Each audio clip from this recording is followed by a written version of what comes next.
The information provided in this podcast is for general information purposes only and should not be considered as personal advice. Always consult with a qualified professional or expert in the relevant field for personalised advice tailored to your specific situation. One of my clients wanted to give the power of attorney to her daughter, and her daughter refused, only because there's a lot of work to be done. It's not a simple job to be a power of attorney. If you're handling your parents' money, could be a very critical or important task, and even to a point that not just doing a post office will is better than nothing. One of the lawyers actually said to me, and I still remember, and I say to every client of mine, is if you are going to exclude someone from the will, put down a reason why, because you won't be there to explain it, and you don't want family fighting over it. Having a will and power of attorney is really important.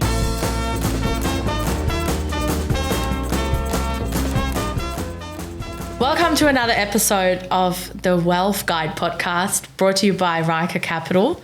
It's really awesome to have my amazing team with me today. I'm Jasmine, the General Manager for the business. Do you guys want to introduce yourselves? Hello everyone, my name is Dean Dasuki, Senior Financial Planner. Hey guys, Ricky here, Senior Advisor at Ryker Capital. Hi everyone, Ray Ridgme, Senior Financial Planner, Ryker Capital. We are going to have a very interesting discussion today. I've come across a concept called the sandwich generation. And one of my favorite things in life to do is eat. So anything related back to that, I generally tend to stop on my feed and go, okay, let's have a look at that. And as I was starting to read about the sandwich generation, I really saw a lot of concepts that I could relate to personally. And then obviously with us being financial advisors, we always put this aspect of financials over most of the concepts that we think about. So I want to talk about the sandwich generation during today's podcast. Just to get us started, the sandwich generation is the generation of people that are sort of sandwiched between two other generations of people. So if I think about myself, I'm a mother of two girls, Mia and Maddie. Obviously, my children. And I also have parents. So my mum and dad are in their 60s now, and I'm smack bang in the middle of those two. I also have my father-in-law living with me at home. He's alone. He doesn't have a partner anymore. She's passed away. So I find myself in this sandwich generation where I actually look after him financially and his health and his well-being. And I also look after my kids and their health, financial well-being and otherwise. Today I want to talk about this concept and I want to explore it with you guys. I'd like to share some of my personal thoughts on it, and I'd also like to talk about how that's impacting people around the world. But just to give you a little bit of an idea, in Australia, there is over 2.6 million people that provide care to people that don't get paid for that. Wow. So if you think about that number alone, that's huge. So let's explore some of those concepts. If you're a carer for someone, what does that mean when it comes to your income earning ability? Obviously, given that you're taking time off your work and your everyday duties, you're obviously there just trying to support your family and your loved ones. And that means you can't go out to work and earn an income, doesn't it? That's right, Jazz. And especially I'm like very fortunate. Look, I've got Ricky, he's my brother here. So we feel that pain because we are part of that sandwich generation where we not only have to look after our own families with kids, but also look after our elderly parents who do require a substantial amount of care and look after their financial well-being and their health. So it does have an impact on what support you're providing them. Not to mention that when you're running a business, the impact that it has on yourself when you've got to look after the holistic side of your business and as well as your parents. So the impact is huge, and especially when you talk about the numbers that you're talking about, the financial impact on those people and what does their future look like, that is huge. And as we probably know, it is often the female in the relationship or in the family that tends to take the caring capabilities. I think looking at aspects like them not earning an income and contributing to reducing debt, for example, throughout what's the main income earning lifespan of our own lives, that would have a huge impact. So instead of having two people contributing to a mortgage, the spouse may be out of that opportunity for a long period of time. We were a bit different. My husband was the one that stayed at home, and I went and did my job because I love my job so much. But we definitely feel that now. So we're not as far ahead. as some of the other families that I might know in my closer circle of friends when it comes to repaying the home loan. And then, I think another thing is if you are one of those 2.6 million people, you are not receiving an income at all. So you can't really put anything away and save that. If you get to retirement age, what do you think a person's super balance looks like, Ricky, if they've had that break in their career and their income earning capability? And that is such an important concept, just sitting there listening to it. That's why I'm trying to grapple in my own head about sandwich generation. I'll come to your question in a minute, but just reflecting on what Ray and Dean and everyone shared, having to look after the parents, and not necessarily parent, but you also having to look after your kids. So it is creating a pressure on the families to do everything. And I can remember from my own time having to take mum and dad for medical appointments. So I'm off work, running here, running there, looking after kids. So it does have an impact. And this is something that, being unpaid time, the time that you take off, it does affect financially. And going back to more also looking after, like I said, a carer doesn't have to be male or female in the family in this day and age. If a person of the couple is spending time at home, not earning, as we see with the increased daycare cost, where people are not spending as much time, the other partner's not going to work because the daycare costs are so huge, they'd rather stay at home. Similar, I've got clients who are nearing retirement, but they are working not only because of their own financial pressure, but they're also looking after their parents. So that has a big impact on financial well-being of the generation caught in the middle. So it is big, and women generally, we've found, and there's a lot of research been done, due to paid maternity leave, which is only paid for 12 weeks, the contribution doesn't go, and when they do come back to workforce, sometimes they have to go part-time for a period of time. So that does affect the financial well-being of them. Even looking at news, what you hear, the homelessness is getting bigger and bigger, and a lot of it is women are now becoming increasing part of that. So having control of financial well-being gets really, really important. You just mentioned something then, Ricky, that brought me to one of the concepts I wanted to talk about. Who's ever been to a beautiful country where the weather is warm and you're looking out on the ocean and you're in a wonderful 5-star resort and you've gone to the pool, maybe a drink in hand, and there's that menu on the side of your chair and you're thinking, I could eat. What's the thing we always order? The club sandwich. So one of the concepts that is part of the sandwich generation is actually the club sandwich. So when you started talking about having a child of your own or children of your own, and those children grow up and have their own children. So you are now in a position where you actually have grandchildren, but your parents might still be around as well. So you are now part of an actual club sandwich. So you've got yourself sort of smack bang in the middle there, your kids that are probably still needing support with rising cost of living. Every day we see prices are going up. It's hard to buy housing.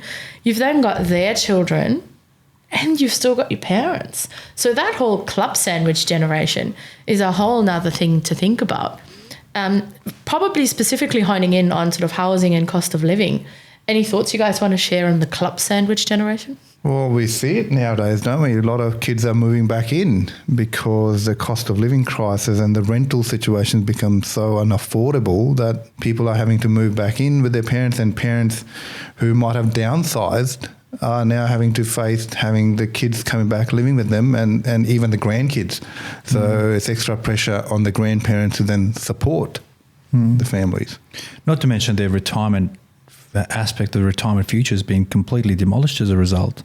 So here they were planning for this long-term retirement or this enjoyment of retirement. That concept's completely eroded for them.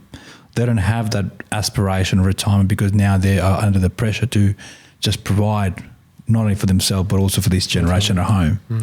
Well, I actually have a client who is still working. They were offered redundancy, but she refused to take it because she's looking after a daughter and a grandchild. and she is still earning more than her daughter. And because being the main income earner of the household, she is continuing to work, and she's got a lot of health issues, but she cannot. No, that's what she said to me. She cannot afford to retire, because if she does, then she's also got to look after her daughter and her grandkid. Wow. Look, if I gave you some more numbers, I'd be interested to see how you react to those. For each person that you look after, on average, it's estimated that you will need to spend about $10,000 a year and approximately 1,300 hours a year. Wow. To pay for that care or the needs that those people have. And also that comes from your own time.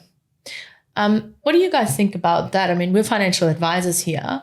If you know, that generation that you've just spoken about, there's mum, daughter and grandchild, let's say $20,000 a year might go towards completely unexpected expenses. Yeah.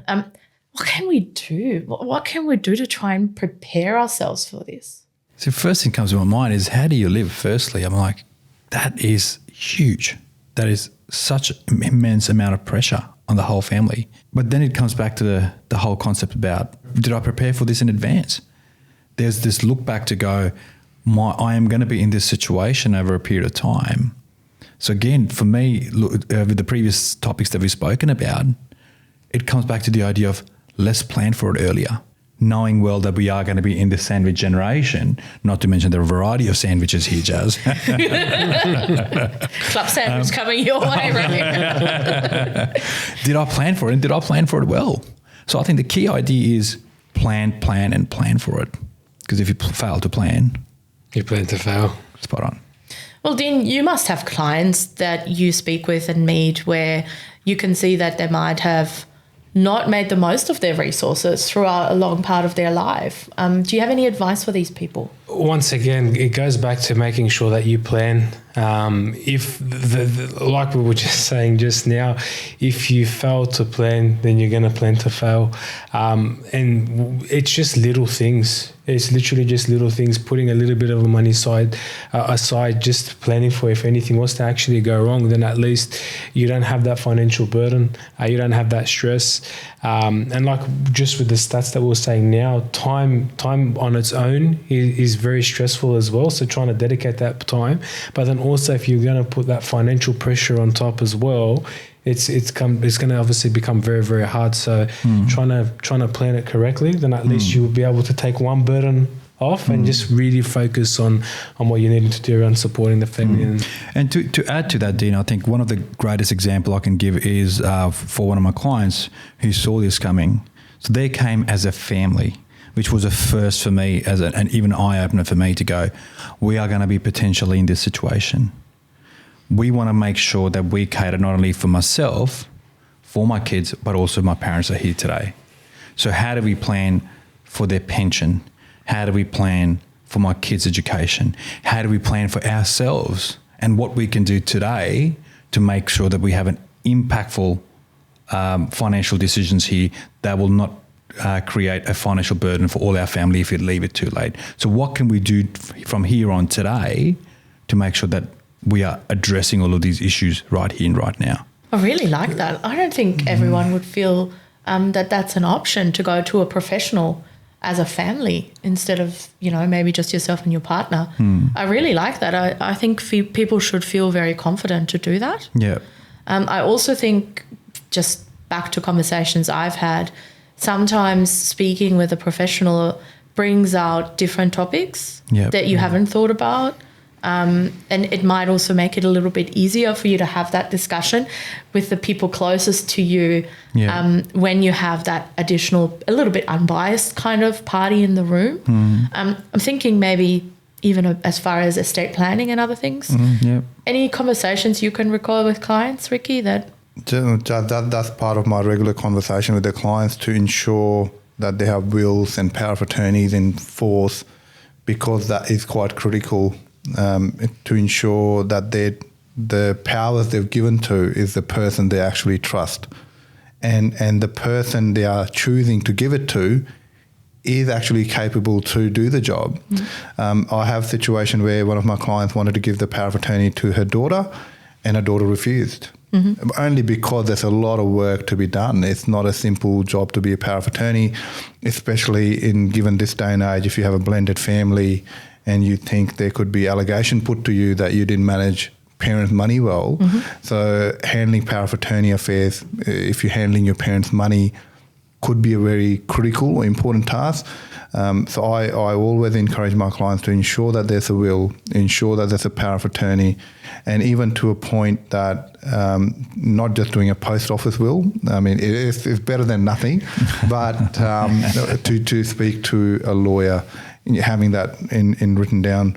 And one of the lawyers actually said to me, and I still remember, and I say to every client of mine, is if you are going to exclude someone from the will, put down a reason why, because you won't be there to explain it, and you don't want family fighting over it. It could be a situation where the parents have already supported one of the sibling enough by giving them a deposit for a home, for example, and hence at the time of the will they don't get anything because they've had their share, whatever the case may be. So having a will and power of attorney is really, really, really important. So will comes into play when the person is not around anymore. However, I feel power of attorney is even more important because the power of attorney acts when the person is physically or mentally incapacitated to make their own decisions, and it is quite important to have that. I'll just add to that as well. The scary thing that I've noticed is that I'll probably say a solid 9 out of 10 times when I'm meeting clients, no one has any of this structured and in place. And the scary thing is you even see it where clients they may have potentially like a blended family or anything like that, where you can see that this is a risk and this is a big problem that could happen down the track when anything does happen to the family, and then there's just nothing there. And I think part of the reason is just people they don't want to talk about it. I guess they don't want to go down that avenue. But then at the same time as well, we've seen it so many times go wrong where nothing's been in place, and then something happens, and then obviously it's caused a bit of problems. You can see why it's so critical, because I had to go through that myself when I was deploying for the Army in 2019. One of the requirements was to make a will. And that's a scary process to think in your head, go, I'm making a will and I'm deploying overseas, and the fact that I may not come back. So I can see why people are, a bit reluctant to talk about it or do anything on it. But at the end of the day, having that documented piece of what you want to do, can't stress enough importance to it. And I think taking it further and just coming back to this various sandwiches, you have a think about that. I mean, generally our parents would say, oh, yes, my son, my daughter, or maybe my son and my daughter, they will be my executors. They will take care of that. What happens if that person is no longer available to do that? I mean, you think about it, the responsibility that the meat in the sandwich holds is huge. Yep. So they would be removed from the ability to look after the parents in that circumstance or the parents' estate. They would also have their own children. Correct. And then, if they're in the club sandwich, they may also have their own grandchildren. So this is really kind of non-negotiable. If you're going to step up and do that for your family, you've got to think about all aspects and really get down to the nitty-gritty of working out different scenarios. Otherwise, it can really have a detrimental impact on the family. Yeah, of course. But what we've also found, Jazz, is not everyone's openly wanting to share the assets that they have with their family. And I think the important part there to then again remember is, how do you then plan for that situation? That if you don't want to talk about your assets to your family, how do you then segregate those meetings and the conversations that you're having with those customers? And it's fair enough that sometimes they may not feel comfortable wanting their son to know or their daughter to know that I've got X amount in super, I've got X amount in properties, I've got X amount in cash, and they might have the right reasons for them. But again, it all comes down to the planning for it. And I think that, having a chat with someone and understanding that chat is confidential would probably help a lot of people. So even you may have a strong sense around keeping that private, you shouldn't be held back from sitting down with someone and having that chat and putting it in place, because they've got to keep that to themselves. They can't go and share that. Yeah. Look, another aspect that I want to talk about in this context of sandwiches is technology. Yep. One of the biggest things that I thought about was Yeah, you're absolutely right. As soon as my father-in-law has any kind of need to deal with Centrelink, for example, or he wanted to close his credit card and he was just simply unable to do that in the traditional way, there had to be things done on apps. There had to be logins created. The password had to be had to meet 15 or 16 different criteria. Someone that's about to turn 80 will find today's world and how much control technology has in today's world really challenging. Have you experienced anything like that in the sandwich that you live in? Funny story.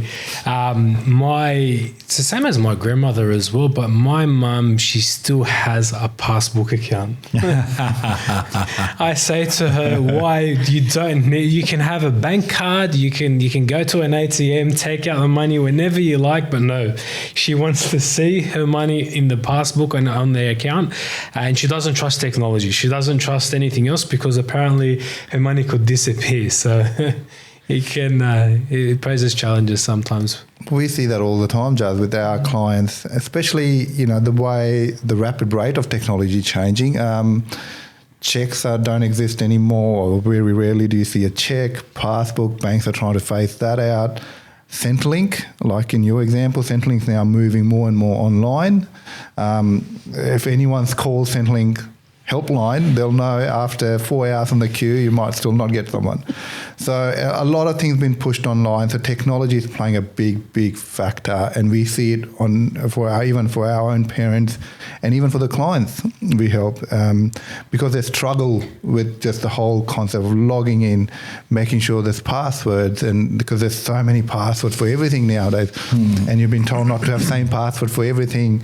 There's so many PIN numbers, so many passwords. There's only so many things you can remember, and then you add hacking on top. So there's a lot of factors about technology that older generations are scared because of all the things that we hear on the news and all the scams that are going around. So not even an older generation, even my credit card's been hacked a couple of times where I've had notification on the bank that I'm traveling to US. There's a fare been booked on my credit card. I was quite excited about that. I was excited, but it wasn't me flying. It wasn't your wife booking you a secret. And she didn't tell me about it. Things that we all go through. So technology is a big, big factor, and we see it. So I try and help my clients with that. So technology changes, keeping up with it, even for us, sometimes could become... Yep. It's so funny you mentioned that, because it also makes the elderly so vulnerable for hacking, purely because of technology, because they don't understand it. If there's someone on the other line going, they're willing to help them, it's hard for them to trust, but soon they fall into that trap of going, this person's here to help me. So no wonder you see the level of scams that you have happening, and you find more of the statistics where elderly fall into this trap very, very quickly, because here they're thinking on the other side of the line there's someone there to help them. So I think there should be that additional care factor there to these people to help and support them or guide them in the right way. Look, I think you've perfectly led into this point that I wanted to make. We have a huge responsibility. As the meat in the sandwich, I'm going to make a statement. I'm going to just declare it as true. Technology, helps us grow more as a people. The world is better because of technology.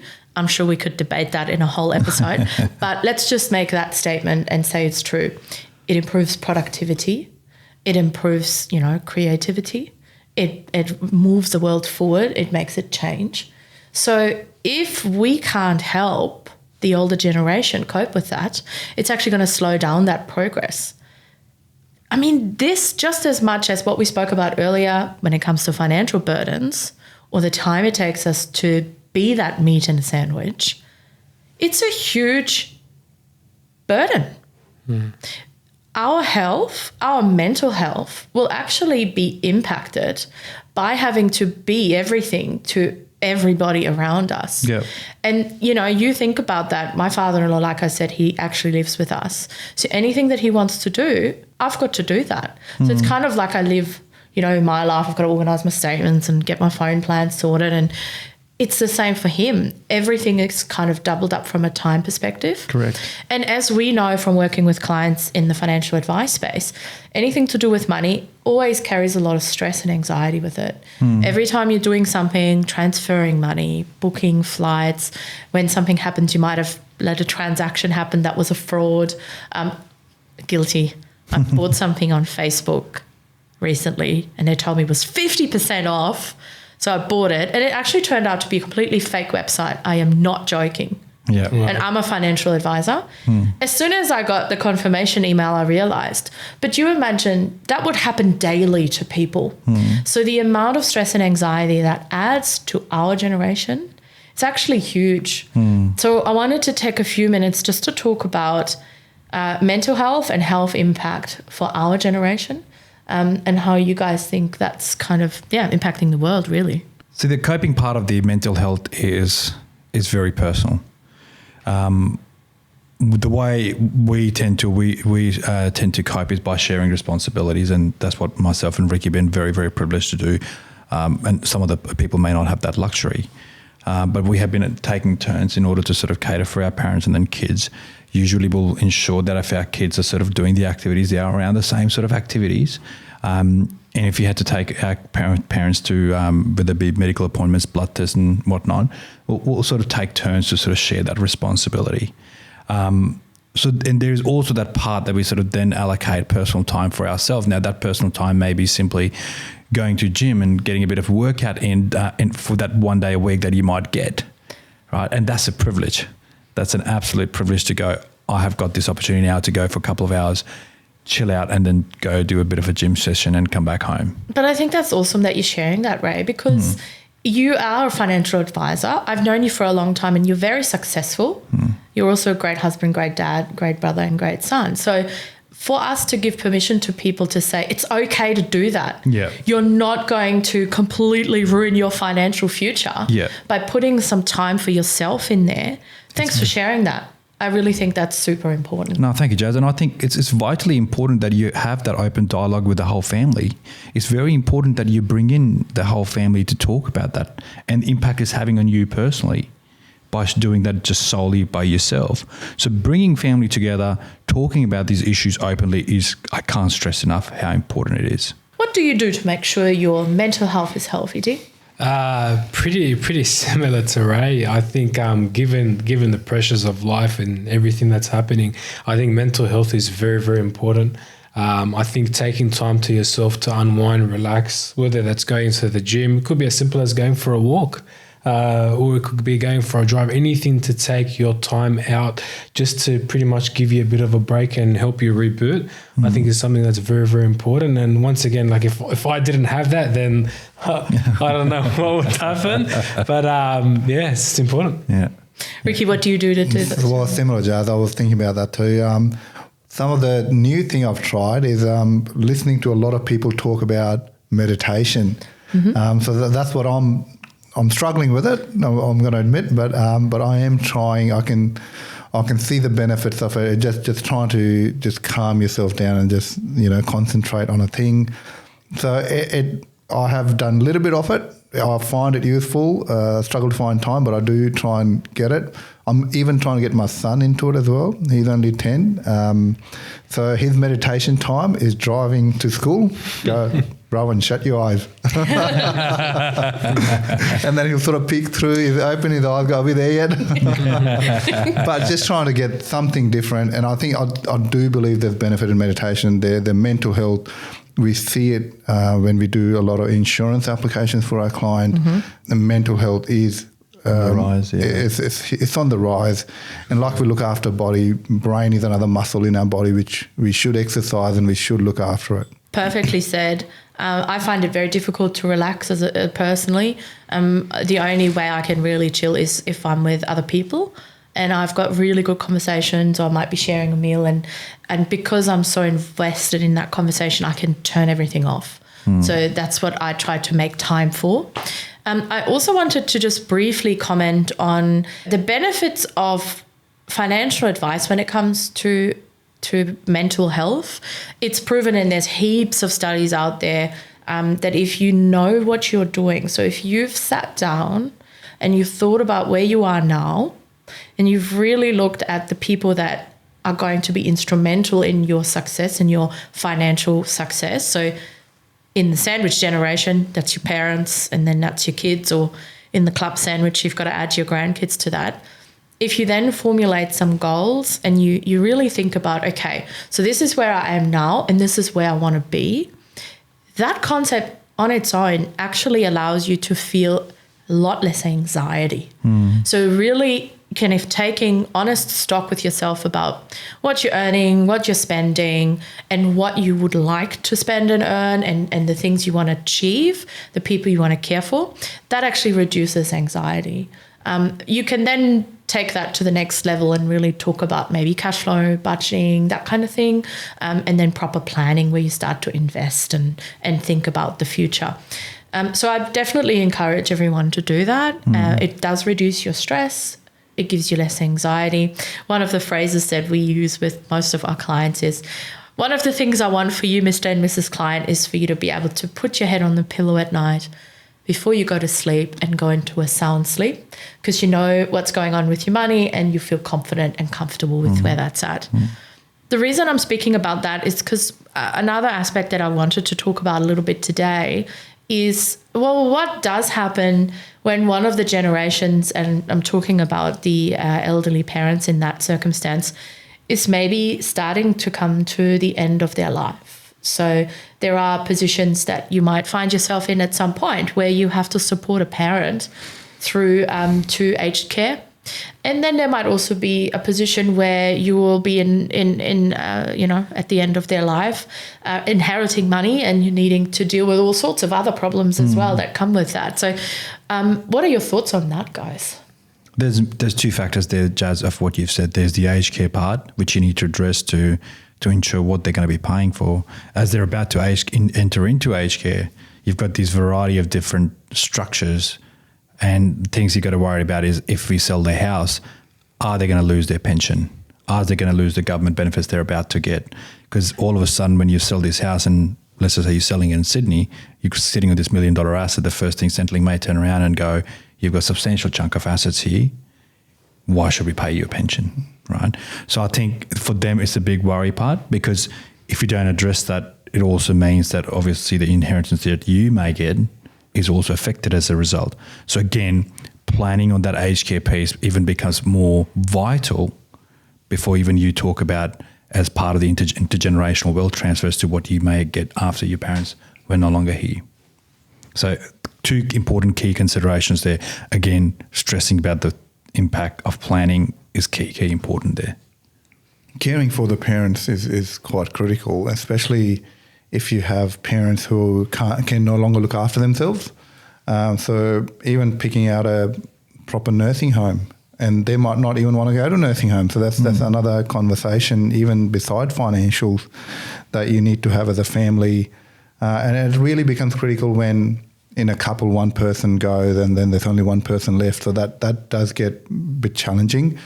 I have seen with the clients, as Ray alluded to, when you move into an aged care, there's fees associated with that. And then if you're also having Centrelink coming in, that and again adds another complexity to it.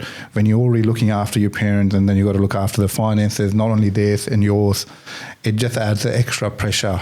So, and which is quite important. And on the other side, when they do pass away and you get some inheritance, managing that again in a way that is beneficial to your own retirement and to passing it on to your own family is another thing or burden that they need to think about, because if it's done well, it would mean even better outcome for their kids and for themselves. And especially you want to make sure that, obviously to Ricky's point, that it's not eroded by tax again.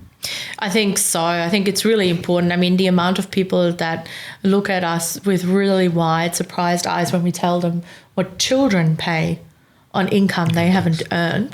That alone, that concept of the fact that they don't have what's called the tax-free threshold and then a marginal tax rate like we do when we normally work.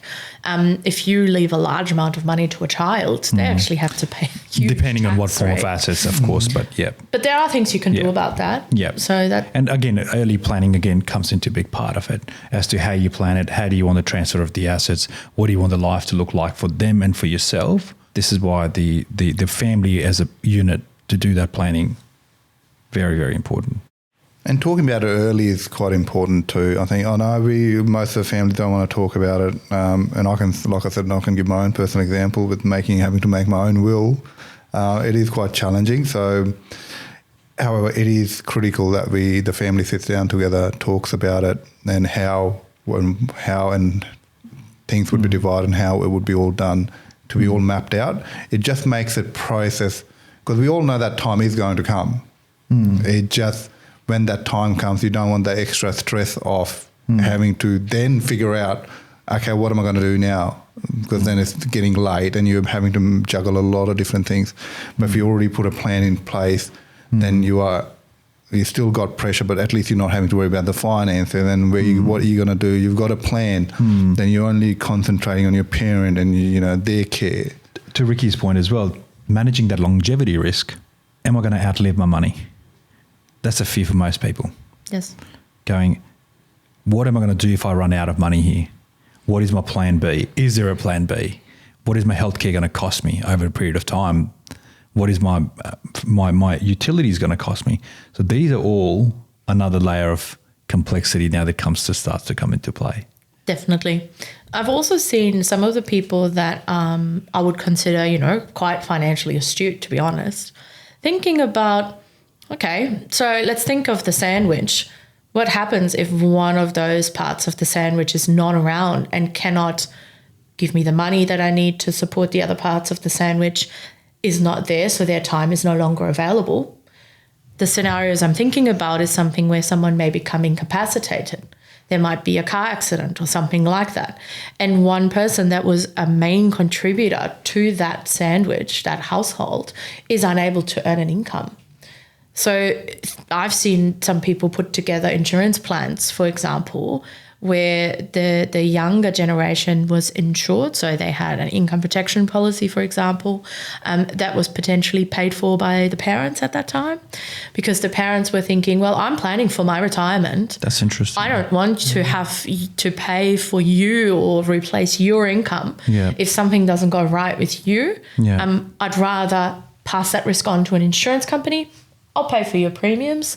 But that's also an interesting strategy. I've also seen that done with the cover where you get a lump sum payout rather than an income replacement, where they've said, look, if there's an event of cancer in our family, we want there to be a lump sum so that someone can actually have their income replaced and stay at home with that person and allow them to be cared for during that recovery time. Mm-hmm.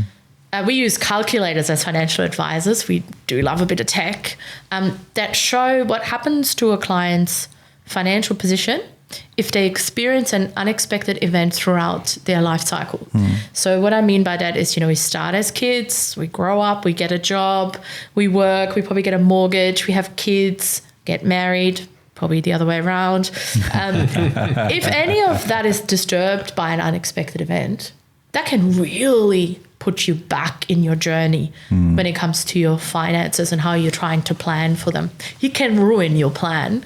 Any client stories maybe that you can share where something like that's happened? I'm thinking back to one of our clients that had to make a claim for breast cancer, Sonia. That's right, Jazz. That was quite an emotional one. Look, Sonia has been my long-term client. He was not only sort of in that sandwich generation, not having to care for her parents, but also look after her kids. But the devastating part for Sonia was that she had to go through a pretty bad divorce at the same time. So that sort of added to this layer of complexity whereby now she has to provide for herself and a small level of income, but also look after mum and look after her kids who are in this generation where they still needed a lot of financial support from her mum, whilst they may have got a little bit of support from the other side of the parent, but not enough. And to add to that, now Sonia was going through a cancer. That was really heartbreaking. That was just, I felt for her going, how are you doing this? How are you coping? Mentally, I just could not fathom how she was doing it. But look, she fared through it quite okay. Luckily, she had that income protection policy that provided her support and that income for that extended period of time, that all she had to do was concentrate on her health, get that income in, provide for the parents, provide for the kids, and still go through her treatments. So that was quite a bit of support that she got from having that insurance in there. No, that was tough for all of us to see her go through that. I actually remember us filming a video with her for a client testimonial, so we'll make sure we'll post a link to that. But she came to that event and she sat in front of us and she said, "You have saved me. If it wasn't for that money, I don't know where I would be." So this is the kind of stuff I think that we're trying to talk about when we speak about planning. You know, think about your own position, think about your family, see where you are in the sandwich. Go ahead and don't be afraid to have those conversations with each other. You can definitely seek some support from professionals along the way as well. But I think I want to close with this thought. We are very privileged as well, because living a very full life like this, where we're blessed to have our parents with us, you know, people are living longer, where we're blessed enough to have kids and probably also spend a good amount of time with our own grandkids one day. It's a privilege. It is a privilege. I really think that we should say thanks for that and be grateful. And we hope you guys enjoyed the episode, and we'll see you next time.